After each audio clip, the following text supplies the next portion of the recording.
Thank you for coming tonight to join us here at the Hill Street Country Club. My name is Akiko Surai. I'm a local artist and writer, and I'm happy to be in conversation tonight with Jezabeth and Edra. Since both these artists work with vernacular architecture and with personal archives, we're going to do a little bit of an introduction on that before we get into introducing the artists and talking about the work. So I have a very quick and extremely incomplete history of San Diego in relation to Puerto Rico for us to look at first. Okay? Can I get the first slide, please? So this little map right here shows the relative size of Puerto Rico to San Diego County. San Diego County is actually about 1,000 square miles bigger and has around 1 million more people than Puerto Rico. When we're talking about vernacular architecture and the sort of layering of history that happens when you're in a land that has been colonized, a lot of issues come up with the history. So we're going to talk a little bit about that before we get started too. Ultimately, the thing that I can say about that is that history often fails us, right? If you think about what is recorded in official documents, we get a lot of legal changes, changes in power, religious influence, but we don't learn a lot about the people who are living through these times and how they were actually affected, especially people who are not in positions of power. When I'm going to talk about the vernacular architecture here, a lot of those political issues are going to come up. We can't get into all of them right now because they are so nuanced.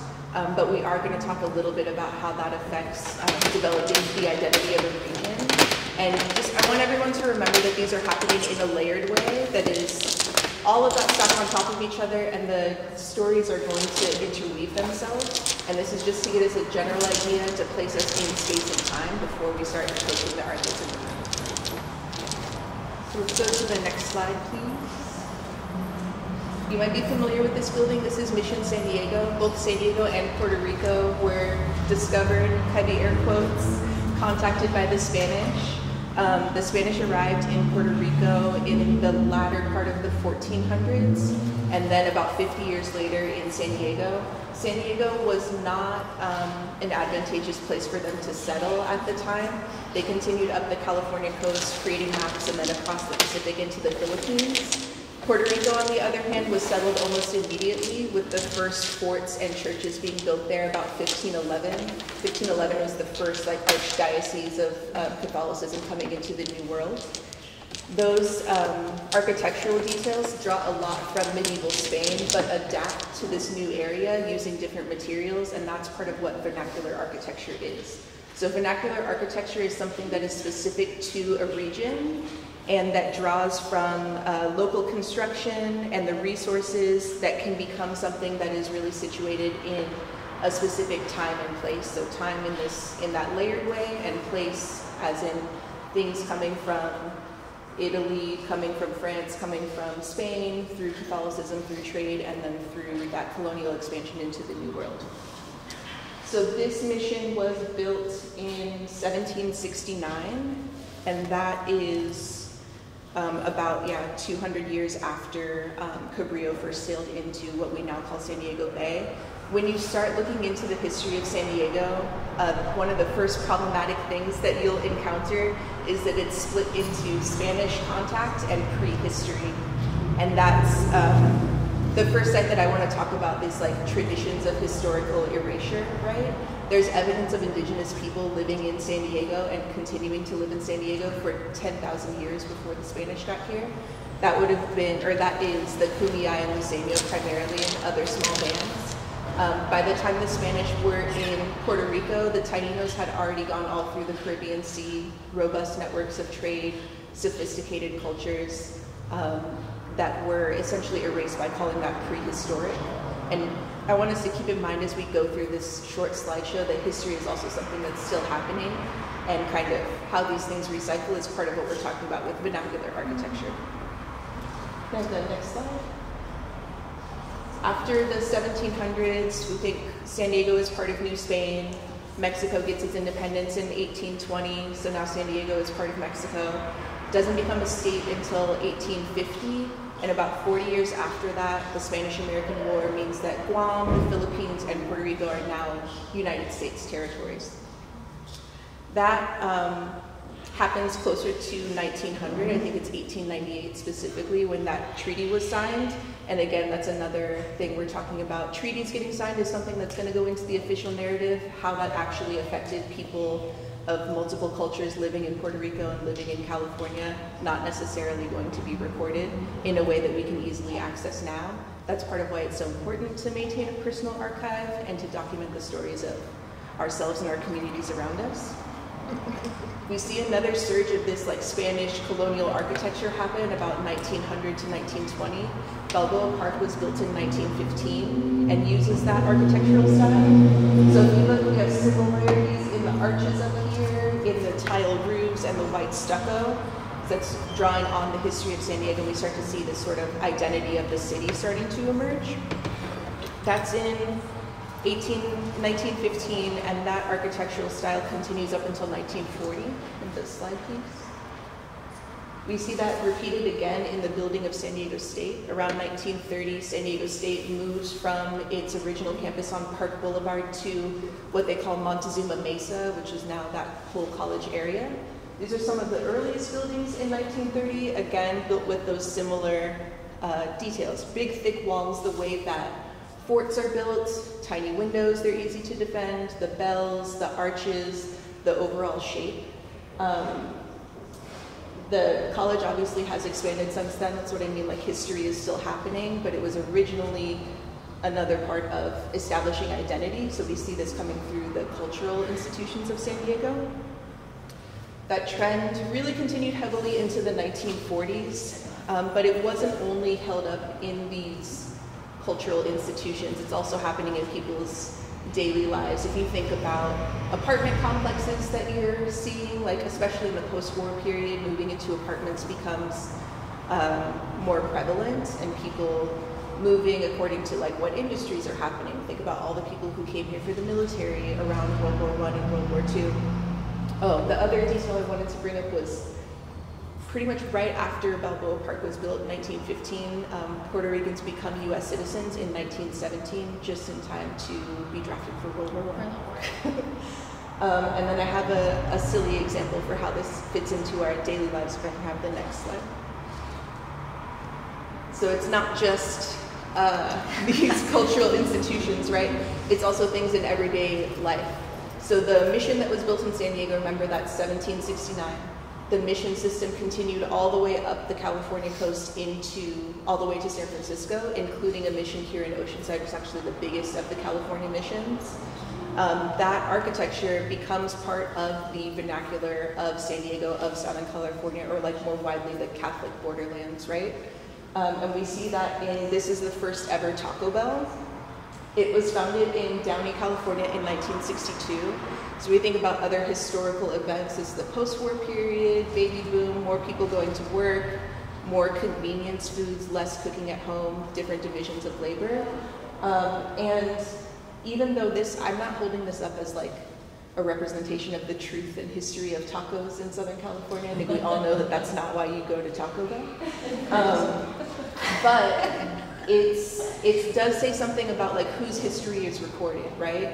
Taco Bell starts with just this one restaurant. By the 1970s, there are over 400 Taco Bells across the United States. Into the 1980s, the founder of Taco Bell becomes a partner in Pepsi after selling over 800 stores to Pepsi. And at that point, Taco Bell has the resources to start building its own archive. On the Taco Bell website, you can go in the Taco Bell archive and see historic photos and also like what foods they released in certain years. This mission-style architecture continues to be a fixture of Taco Bell through the 80s and 90s.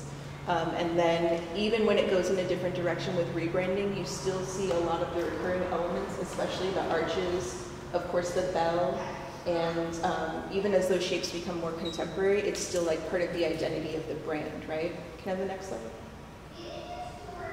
So we have the 80s and 90s Taco Bell, and then our contemporary, like kind of techno-Scandinavian Taco Bell direction that it's gone now. But still the smooth arches, and thinking about like the identity of the restaurant that they're selling, even though it is convenience, even though it is corporate, is still drawing on the history of San Diego.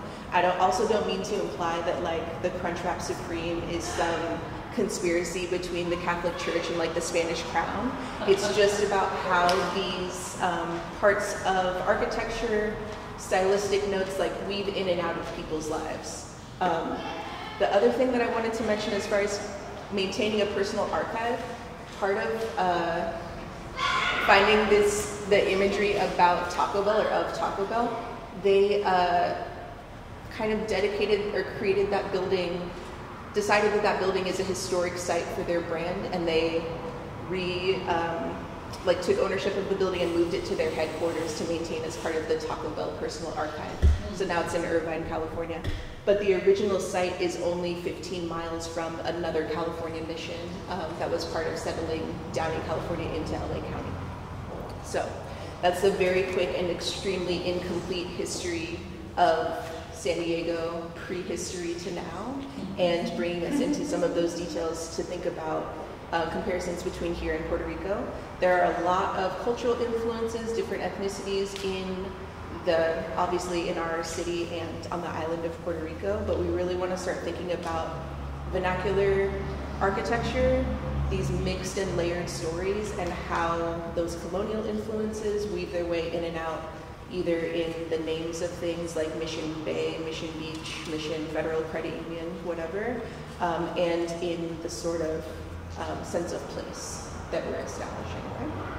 So now I'm happy to introduce our artists who work on similar themes, not making the tacos that you eat at 2 o'clock in the morning, but much more fun. So Jezabeth Roca González is a multidisciplinary queer diaspora Boricua artist based in Oceanside, California. They hold an MFA from the University of South Florida, where they received the Daedalus MFA Fellowship in Painting and Sculpture in 2020. Jezabeth has completed multiple residencies in the United States and Canada, and was recently in residence at the Hidrante Project Space in San Juan, Puerto Rico. And Edra Soto is a Puerto Rican-born, Chicago-based artist, curator, educator, and co-director of an outdoor project space called The Franklin. Soto has exhibited extensively at venues including El Museo del Barrio, New York, Crystal Bridges Museum of American Art Satellite, the Momentary at Alaska, Museum of Contemporary Art Chicago, Smart Museum in Illinois, and the Abrams Art Center. Current exhibitions include a large-scale public art commission titled Screen House on view at Millennium Park in Chicago, and No Existe Un Mundo Post Huracán, Puerto Rican art in the wake of Hurricane Maria at the Whitney Museum of American Art. And Edra is currently in residence at the ICA North. So give them a round of applause.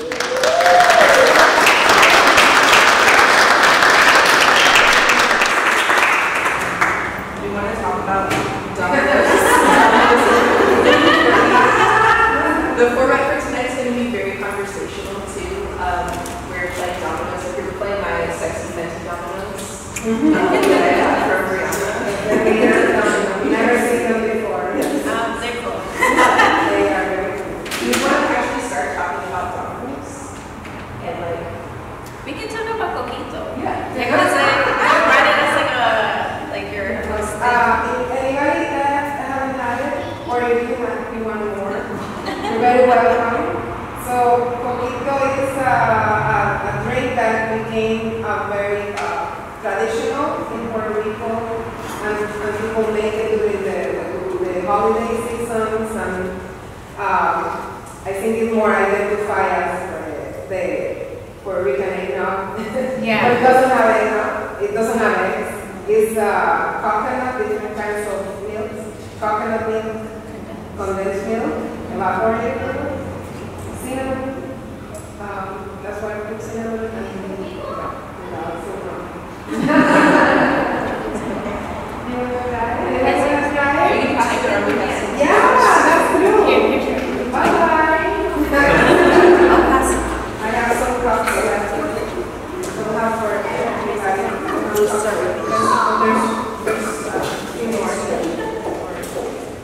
And then, yeah, wow. More about dominos. I don't think I know enough. And I've done Well, projects. it's very popular in Puerto Rico, right? And Cuba, Yeah, all through the and Cuba.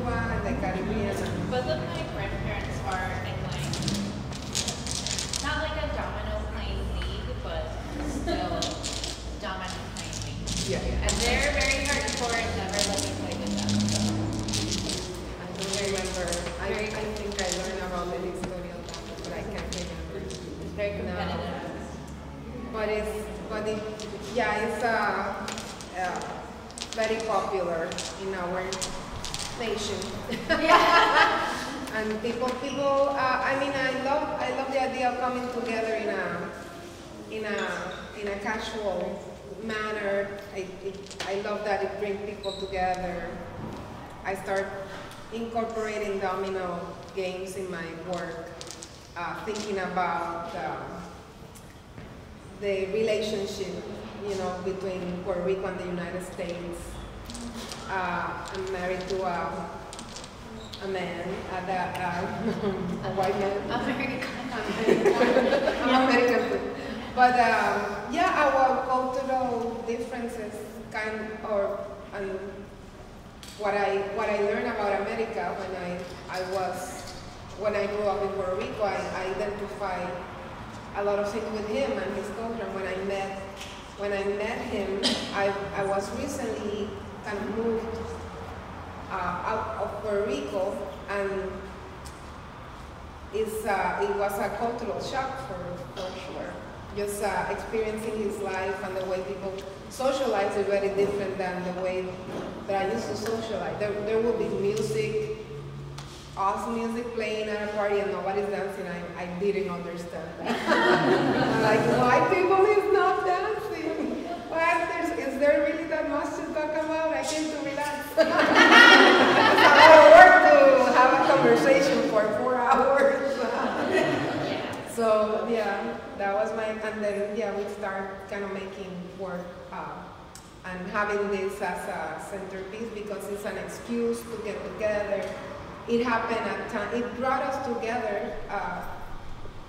It kind of memorialized only the fun times, like the best times, Yeah. So I think when I think about dominoes, I just think about someone slamming, like the final, like their final piece on the table and everyone's screaming and it's like so aggressive, but I still think it's always like doing a party or like someone's like birthday, and I don't know, I feel like that's like very like, I'm like nostalgic for it. I love, and that memory, I don't have that memory because I didn't have grandparents playing dominoes at home. My father had a billar, how you call it, like a pool table.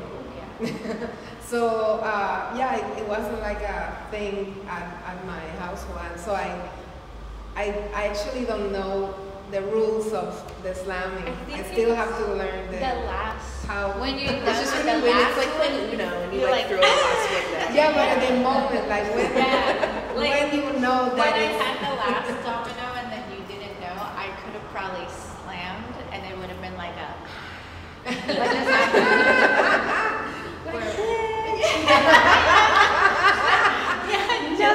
just like that. Let's go through the rest of the presentation. We're in Jezabeth's exhibit right now, which we'll come back to in a second, but I want to show some photos of Edra's installation at ICA San Diego. Maybe you can talk us through some of the pieces there. Yeah, so this is a view of the installation at ICA.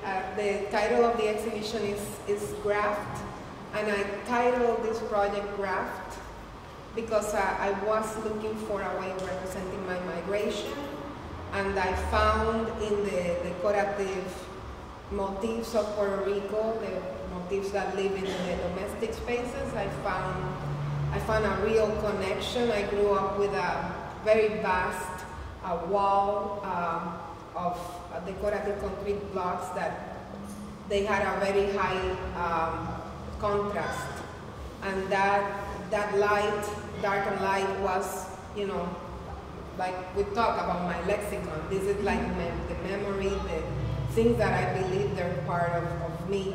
And graft refers to skin transplant, among the many other meanings of graft. And I really love that, thinking about these patterns as my skin and how I try to find belonging in other places, and found architecture and the complexities of that.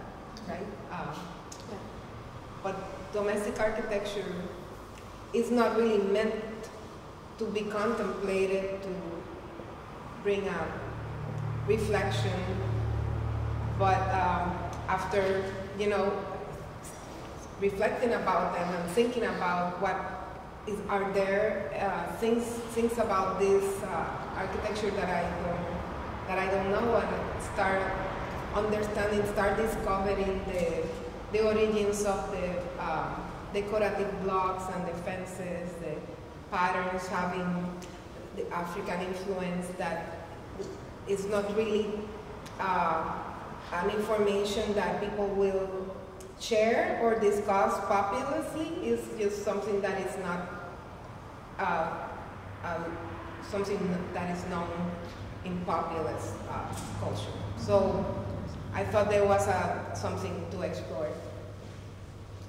And that's where these geometric patterns come from, right? Yes, so each piece that is titled graft, or I sometimes have sub-series of graft because they are not, I don't know, the rules of graft, they have to do with how they connect with found architecture. And when they are co-graft, they will really depend on the type of architecture that is being intervened, and their forms will depend on responding to the found architecture. But all the motifs have a source, and the source is exclusively from Puerto Rico in my work. And there's also a photographic element to these works. Can you tell us about the photography? Yeah. So I've been doing this project for over a decade now, and when during the years making this project, I encounter moments where I couldn't make a connection with the audience because sometimes the patterns will disappear in the exhibition. And so that's accurate to the qualities of this type of domestic architecture or vernacular architecture. They kind of become invisible at times. And I had the opportunity to do an intervention at a very large gallery at the Chicago Cultural Center, and I wanted my work to become the backdrop of the artists I was exhibiting with, and that was the first time that I imagined embedding this archive of images that are pictures that I take with my phone. I've been taking these pictures, documenting the architecture that informed the work, the life inside the house, and I extend that to information that really kind of pertains to the lack of knowledge for this type of architecture. So there's a great visibility for Spanish colonial architecture that it really defines or gives identities, it kind of affect the identity of the island because it's a symbol of the island, and as soon as you arrive to the airport in Puerto Rico, you will encounter this military architecture as sort of presented in a very conspicuous way because it's a piece of souvenir, and it becomes like a very old and not considered. It's something that I don't think is considered. I think it's something that has been overlooked for many years. I mean, the relationship with Spain that we talked about that's over 150 120 years. And so there's really no reason for that narrative to be so present. But I think about the, our condition of people that are colonized and how sometimes we kind of have a belief that these are superior things that kind of just are the result of living as a colony. Yeah, still today. Yeah, we even have something similar in San Diego. Like up until 2017, it was a common fourth grade like social studies project to build a model of the missions, and it's pitched as this like very fun art project and a chance to be hands-on and make something for the students, but it's never mentioned that these missions are sites of genocide. And that, was a continuous project up until I think the first rumblings of speaking out against it didn't really happen until 2012, and then it wasn't fully taken out of the curriculum until 2017. So, and it's still like, probably most of us, our first encounter with Old Town, the Presidio, or the mission was on a field trip in elementary school to talk about the history of San Diego, but there is not mention of like what would be the lived experience of people living in San Diego pre-colonization and their relationship to those things. And it repeats itself in even ways so innocuous as like the San Diego Padres being our baseball team. Yeah. I mean, I think also like in Puerto Rico, there's like Los Calabozos, which is by El Morro, which is where they held and imprisoned everyone, and it's a office of tourism. So, I mean, those places just like get like reinvented, and at some point you just, they're part, I mean, visitors don't know, right? Unless they get a tour, like a guided tour, which doesn't really happen that much. Like, and like there's like, even if they, there's still like marketing, like, it's like, they're on vacation. Yeah. Yeah, but then Nobody's this, like, but this is like what you grew up with. You grew up with like going to like a tour of a calabozo, which is like such a terrible space as like tourism as well, which I think, I don't know, it's embedded in everything. Well, the main issue is like why that is a highlight. Yeah. It's like something that's recognizable too, right? Of like the things that we think of as fancy or of civilized has so much to do with like a Eurocentric perspective. Yeah. And judgment. Even to the point of history starting when things were recorded in a way that other Europeans could understand with written language, and that completely ignores like that shared cultural history or other forms of knowledge, like learning by apprenticeship or learning from a told narrative and like spoken stories. All of that is lost in those historical narratives. And so in the little viewfinders here, if you look past the mirror, you will see those images that Edra has collected as part of her personal archive, recording like everyday life on the island and relationships to this domestic architecture. Also the military architecture, so the garitas will appear. They have a collection of, there's many more than the ones that are here, but here there are some that came from advertising that you can find at the airport, or the logo of the tourism company, or the seats at the airport. There's also images from television, like there will be a backdrop of musicians playing, and there's a garita in the stage, and commercials, And it's media is integrated in the media. And it becomes part of the tourism identity too, right? Oh, like well, how many for sure postcards there. of Balboa Park, and Balboa Park, yes, is this Spanish colonial architecture, so there is that narrative in there, but it's also where you take field trips in elementary school and where people take their engagement photos, and it gets overlaid with those personal narratives and the larger historical narrative. Is there, I think there might be one more image. Yeah, so here we're looking through the viewfinder to see the image that's set behind that metal screen. And that is what a garita, that's what Edna means by a garita, the structure. Yeah, so the garitas are forts, like the Presidio. is a pool. So what happened when you visit one of those garitas in Puerto Rico?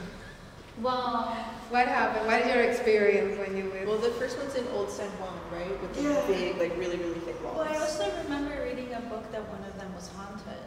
And so They all are. I was like kind of scared, you know? But I remember going as a child, and like I think we went for a field trip, and you know, we're from the completely other side of the island, so even though it's like a 3-hour drive, and you could do a 3-hour drive, you know, now as an adult, I'm like, I can do that, but like my parents with 3 kids were like, no, not doing that. So the times that I did go was like in groups, or we also, there's like this like really big open area where people fly kites, so I wasn't really as concerned with like colonialism as a child as like I am as an adult. I'm like, oh my god, this has been fed to me my entire life, and like I never was, and like I was never activated to like kind of question it. Nobody questions it. Yeah, and I mean even as an adult, I feel like I don't question as much as I should.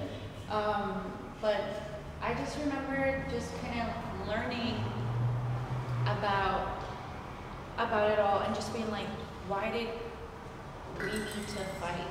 You know, because it's basically as like protection and like for like war, and not really understanding like why did we need to, who are we protecting, why did we need to fight, and like 1511 is like a really big year in Añasco, because in my hometown 1511 is when the Spaniards, which there's like an argument between my town and another town that's where like Columbus came through, and then that's where the Spaniards drowned Diego Salcedo, who was a Spanish like soldier, and then they were like, if we drown him and he doesn't come back, this is a living person, and if not, they're a god. And so there's like actually a monument in my hometown of the indigenous people drowning the soldier that looks like they're baptizing him. And so when you grow up watching, like looking at that like every single day, you like kind of question like, why do you need a structure when you have like the indigenous people like drowning people, you know? Like it was kind of confusing for me, but it's also like embedded in a lot of my history books were written by like American writers, so in school, so therefore like it's kind of instructed in a way that you're like, oh, this is what it is and that's it. There's no intervention between like other scholars or anything to be like, this isn't, I don't know, you should question this, you know, it's just kind of like yeah. So as a child, I think I was just kind of like, whatever.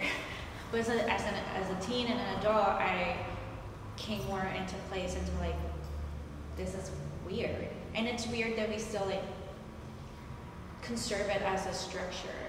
Like, so much funding I think goes into it, other than like other things in the island. Yeah, they're part of the national park system, so I think they're maintained by federal money. But somehow they're like selling in Yunque, which is like the forest. Yeah. And it just doesn't make sense to me. But it is like a highly like tourist place, so like maybe that's, I don't know. Can we pivot a little bit back to the domestic architecture and talk all of us through what we have in the room here for your show too? Yes, I mean, something that you came in the last few years. I'll have a little. I'm sorry, go ahead. Can you say that again? So when did the vernacular architecture first come into your practice, and kind of what prompted that? Yeah, well, growing up in a home that have that type of architecture, the neighborhood where I grew up is a gated community, a lower middle class community that was built in the 50s and the 60s. And that type of architecture really is in the in most of that neighborhood. And I think I start seeing the cultural value of these motifs in my adulthood. I start thinking about their cultural value and how I can talk about them when I realize that they could be my emblem, my way of representing myself. I don't know if I answer all the questions. No, that's perfect. That's perfect. But they live in my home, yeah, in my home. And have you always worked with your family and always worked with the architecture and the archive? Yes. I have worked with my family since I was an undergrad, and I started as a documentarian photographer, and it was just mostly my grandparents, like their house, everyone's relationship, and then that morphed into video making and then sculptural making, and I think the first piece that I made that wasn't just Oh, it's okay. Yeah, we can either leave it like this or bring it back to the very first slide, the title slide. It's up to you. Oh, my laptop might have died, so maybe that's the end. Do you have it? I do. I can find it. Anyways, and the first, I would say, sculptural piece that I worked on was a measured outline of my grandparents' living room, and I made handmade adobe bricks with soil from Puerto Rico and Florida, where I was living, and I just thought that working in an autobiographical way didn't have to just be in a photographical way. And I also was really concerned because I felt like I was giving too much people like the visuals of my family, and that was up for critique in ways that I just wasn't prepared to navigate, you know. So I started working in like more abstracted ways. Should we start? Yeah. What? We need a Kiko. Oh yeah. Oh wait, you got 6, 7? I have 1, 2, 3, 4, 5, 6. And then I know travel influences the work a lot too, like living outside of Puerto Rico, but traveling for residencies. And I know that there are big Puerto Rican communities in Tampa where Jezabeth went to school and in Chicago. Do you see similar echoes of those cultural markings, like the domestic architecture, or how do you see identity being carried over into those communities? Well, I can start. Not in Chicago. There's not that type of architecture that doesn't exist in Chicago. But I think the way it manifests in a Puerto Rican community in Chicago will be through more like a patriotic manifestations, like manifestation where they celebrate their identity, and it's very hyper, like you know, like some. I hope it's not sound too offensive, but I used to call it a cartoon of a Puerto Rican, because I growing up in Puerto Rico, I could not really relate to like carrying the flag everywhere. So there's not the flag TikTok that everybody's wearing in Humboldt Park. Everybody's dressed with the flag. I love the flag that. is so I could really not relate. I'm sorry, I could not relate to that way of that type of patriotism. It just didn't even make sense to me.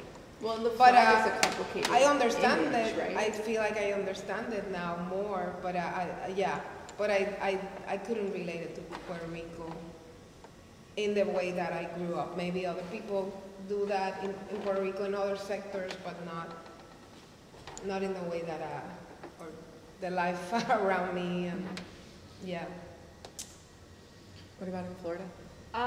Actually, the first time that I saw Edra's work was in Miami at our Basel or Entitle, and I remember. Entitle. It was like 2018, and I remember seeing that her house and being like, and then looking through the images and like without even knowing like who it was, like who the artist was or anything, I was like, this is Puerto Rico. Like this has to be Puerto Rico. Like the palm trees, like all of the images like were really like recognizable. And I think that I really love Florida because there were so many Caribbean people, and so it just felt like an island that had detached from the islands.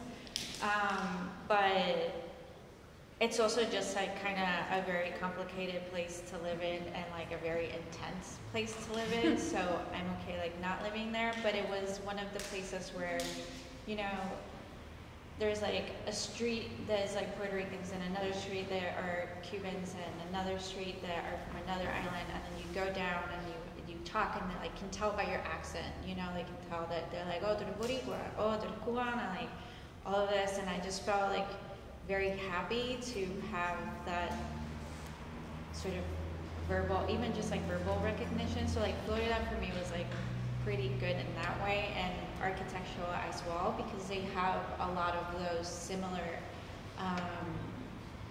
visuals, but I think it's like they had like a lot of like Spanish built buildings that were still preserved, like historic Ybor City, which is by where I used to live, is like literally looks like Viejo San Juan. So at times I was like, oh my god, but like, you know, it's like complex to say like, oh, this is like a visual that I missed, but also I'm like, well, it's a complex visual as well. It's not, it's like part of the Puerto Rican narrative, but it's also just kind of like intrusive in a way, or forced in a way. I don't know. I'm interested in this conversation because I had to, you know, I see that you're an artist and you are sort of seeking a community of other Puerto Rican artists somewhere else where you live. That become very complex because perhaps not, you know, in the case of Chicago, I have worked with Puerto Rican communities, but I don't think the focus is working with Puerto Rican artists. Sometimes it could be, you know, like maybe they like the idea of celebrity or things that are sort of distant from, I don't know, people like me, you know, that went to, maybe it's considered too academic or something like that. But then, for example, in New York, there's such an amazing support system, you know. And as an artist, I mean, I need to think about this because I will be asked every single time, you know, like, are you working with Puerto Rican community in Chicago? I'm like, I have, but unfortunately, it is not the main interest to work with local Puerto Rican artists. There will be, you know, yeah, I mean, yeah, I think it's a lower priority. I think it's more focused on celebrating popular arts, like the dance and the music, and then the art, and then like practices like more conceptual. You know, it's not really considered. And those are mainstream friendly or something. Yeah, those are all markers of cultures and like way that culture gets documented and archived too. But it's something very different to be engaging with media that's supposed to entertain you, as opposed to something that like really invites you to contemplate the domestic and think of it in an abstract way of like the signs and symbols and fashioning identity, and then what does it mean to move. I'm also interested in the impact of residency on your work, and what does it mean to make work that feels so rooted in Puerto Rico when you're traveling across the U.S., across Canada. I know you've both done residencies in Puerto Rico too, just came back from that project space. Can you tell us about that? I mean, making work in a residency in Puerto Rico is so much different than in any other. Does anybody have any doubles or room service game? I don't have doubles. Okay, I know. Me neither. You gotta go. How did it happen? Oh, there you go. Okay. And that she got the Your turn. double six. Yeah. I think that working at a residency in Puerto Rico, you know, where it's so close to my family, and the making is like a lot more fluid than being home, collecting, working, and kind of hitting these either visual markers or material markers, and still managing to spend time with my family, and then try to go to a residency and edit, or it's like you go to an office for like a month or so with all of your files from your year, and you're like, I have a month to basically sort this out. And sometimes that's impossible. And a lot of the things that I try to sort out create other issues. And I just told myself that like residencies won't be the resolve of the work, will just be part of the time to investigate. Yeah, because you know, like when you're in a residency, you have others, they also have like a thing that they want you to do, and so your time to make shortens a little bit as well. And if you're with other people, you want to get to know other people and other practices, and it just becomes a little bit difficult. But when I was in Puerto Rico in my most recent residency, I was by myself, and I was able to create like a work time and workspace that worked not just for me, but like for my family. Like I don't want to just have a camera when I'm with them. Is it my turn? Sorry.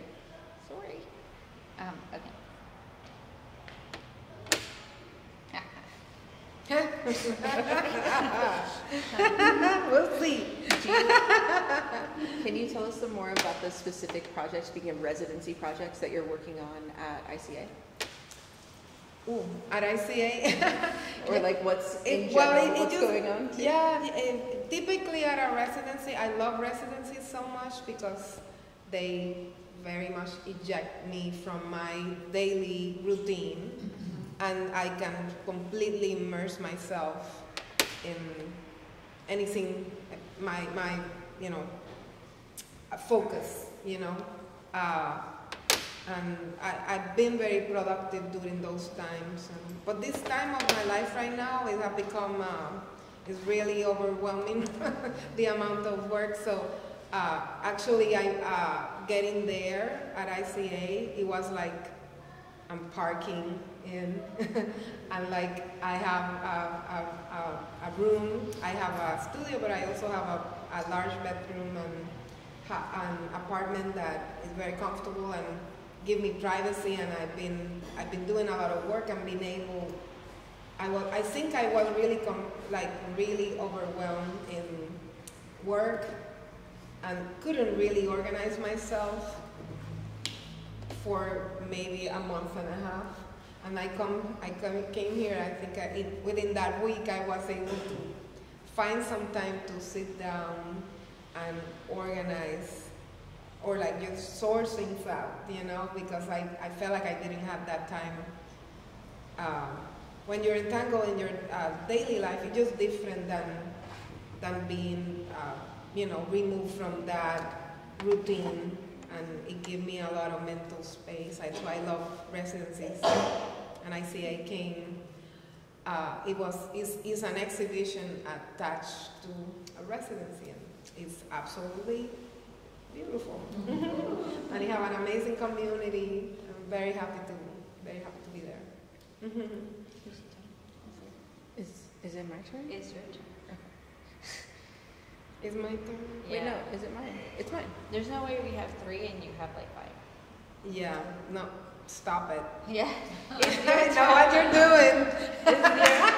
Did I skip you? It's your turn. I think it's my turn. Or did you draw it? No, you have 3. Yeah. Yeah. No, it's my turn. No, I haven't drawn anything. I mean, does anyone have anyone?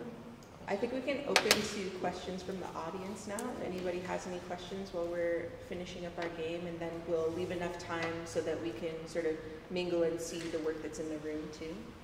Any questions from the audience? Or we can get into talking about materials too, because I know, yeah, go ahead.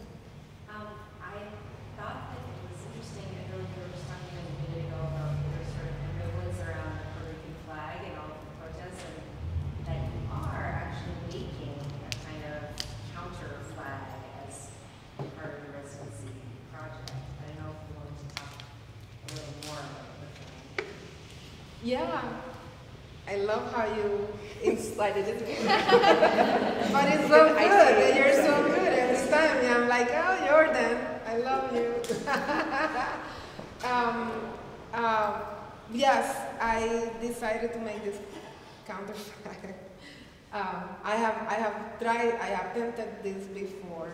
The first set of flags that I did, that lead me to this one, I produced at a residency that I did in Captiva, Florida. It was the Robert Rauschenberg house. As you know, Robert Rauschenberg have a tradition of making patriotic work, and I think I never actually thought or considered making my own flag till I got there, and I started looking at his work and kind of revisiting his work because it's very well known. But I was, when you are in this place, it's a beautiful place that have different houses, and each house will be like a studio or a printing room or a dining area, a library. You have these very beautiful spaces. And to get to my apartment, to the dining room where I will either be served or get food, I had to go in a bicycle in this trail, and this trail was so magnificent. It was a man-made, manicured, amazing tropical garden. Just really, it was like Jurassic. I never seen plants with such large leaves. I was fascinated. So I took a bunch of those leaves and I started making patterns that lead me to make these flags that I titled Tropical American. And that was my first attempt to making these counter flags. And they became very well received. They were very well received. I have been showing those flags since 2014. And the last exhibition they were at the Museum of Contemporary Art, which I think this happened during pandemic, and they acquired them. They are now part of their collection, and they are planning to show them again in August. But I offer my counter flag, which I'm making one at ICA with the public. If you come visit me, I will show you how to make this, and I show her today how to make this 4-point star motif that is extracted from the vernacular, from the domestic architecture. And Jezabeth, you have a representation there of that 4-point star. Mm-hmm. I don't think it's yeah. So it's the soil print on the floor. Yeah. I think I don't know if you were thinking about the Edra Soto star, but I've been thinking about that motif for a long time, and that's what led me to this kind of imaginary project. I mean, it's kind of, I'm trying to do, I have a purpose with it, right? I'm thinking about the cultural value of these motifs, and that they celebrate the African culture that it haven't been celebrated in mainstream Puerto Rico, and they feel that they portray the opposite to what what is currently representing our culture, what would be the face of Puerto Rico. So I think that the work is, like I mentioned before, is pursuing thinking about them as something that have cultural value, and how they can become the new face of Puerto Rico, because this is they exist where Puerto Ricans live. Mm-hmm. These are our homes. And they are incredibly popular. You are attracted to them, they speak to you about home, and it does that to many artists. You know, and I think now it becoming more popular because they have that nostalgia element that is pretty obvious. You know, that is like, when I think about nostalgia in Puerto Rico, that's like the first thing we think about is like the domestic architecture. Yeah, definitely. I mean, mine's, I think, are, the reason why they're soil prints is because they're inspired by just leaving the bricks outside and just kind of the print that they leave like in the grass or in the floor. A lot of the items come from like people's yards, so the terrazzo tiles were left outside and they've been assembled for like 30 years. They were my uncles and my aunts like to their original house, and so once you remove that, there's like a 30-year imprint on the floor that they were using to step in order to go to their garden. But also that means that it has sustained like hurricanes and like absolutely everything that has ever happened in the island in the past 30 years, which is like unbelievable to me. And so like the soil prints, just making with soil is something that I just tend to practice a lot. And then like the print on the floor just reminds me of, I don't know, just like that being there for a substantial amount of time. And then like in the gallery space, just kind of like how people could just walk over it. No one's really sure if it's art or not. And like how maybe even someone can carry that with them out like through their footprints, and just like how just like the wet soil can sustain like the 3-month show and more. But it's also very nostalgic, and I truly believe of like making like with your feelings. I think for a long time I was like instructed not to because I'm like too empathetic, but I just decided to be empathetic with myself as well, and to like make the things that I have deep connection and feelings to, because I feel like that really connects.